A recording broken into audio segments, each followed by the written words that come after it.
అందరికీ నమస్కారం అండి. Welcome back to our channel.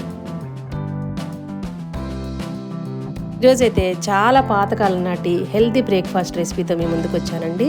పిల్లలకి పెద్దలకి కూడా ఎముక పుష్టికి, ఒంటికి చలువ చేయడానికి, బలహీనమైన పిల్లలకైతే ఎంతో పుష్టినిచ్చి ఉక్కులాంటి బలాన్ని ఇచ్చే ఆవిరి కుడుము రెసిపీ అండి. దీనిలోకి కాంబినేషన్గా మా అత్తగారు పచ్చి పచ్చడిని చేసేవారండి. కారం కారంగా, పుల్ల పుల్లగా, తీయగా, అల్లం ఘాటుతో సూపర్ టేస్టీగా ఉంటుంది.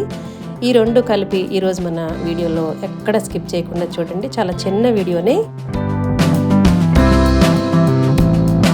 ముందుగా ఆవిరి కుడును తయారు చేసుకోవడానికి పొట్టు మినపప్పు అయితే మంచి బలం అని చెప్పేసి పొట్టు మినపప్పుతోనే ఈ ఆవిరి కుడును చేస్తూ ఉండేవారు మా అత్తగారు. నేను కూడా అలాగే చేస్తుంటాను.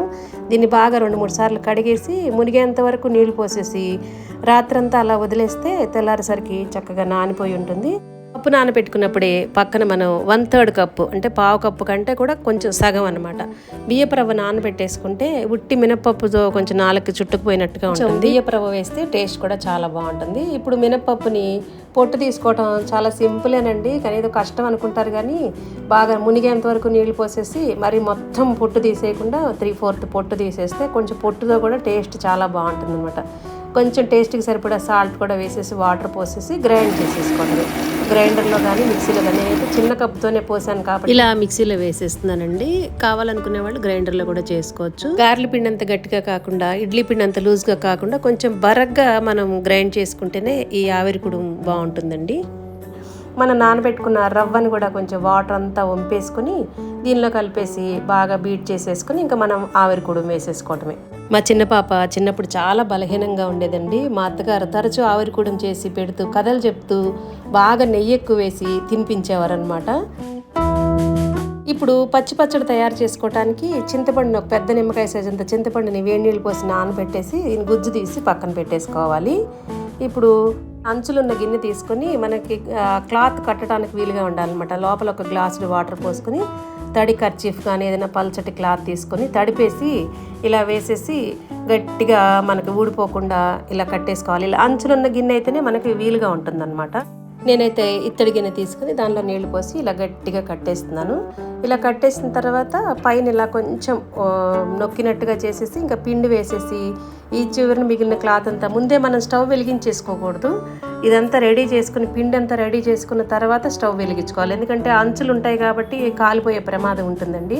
ముందే స్టవ్ వెలిగించేసుకోకుండా ఇలా పిండి అంతా వేసేసి ఈ మిగిలిన క్లాత్ అంతా దానిపైన ఇలా వేసేసి మొత్తం అంచులన్నీ వేసేసి దానిపైన కరెక్ట్గా దానికి సరిపడా మనం ఆ గిన్నెకి సరిపడా మూత పెట్టేసి ఏదైనా డిష్ కానీ ఏదైనా బోర్లించేసి అప్పుడు మనం ఇదంతా రెడీ చేసిన తర్వాత స్టవ్ వెలిగించుకోవాలన్నమాట.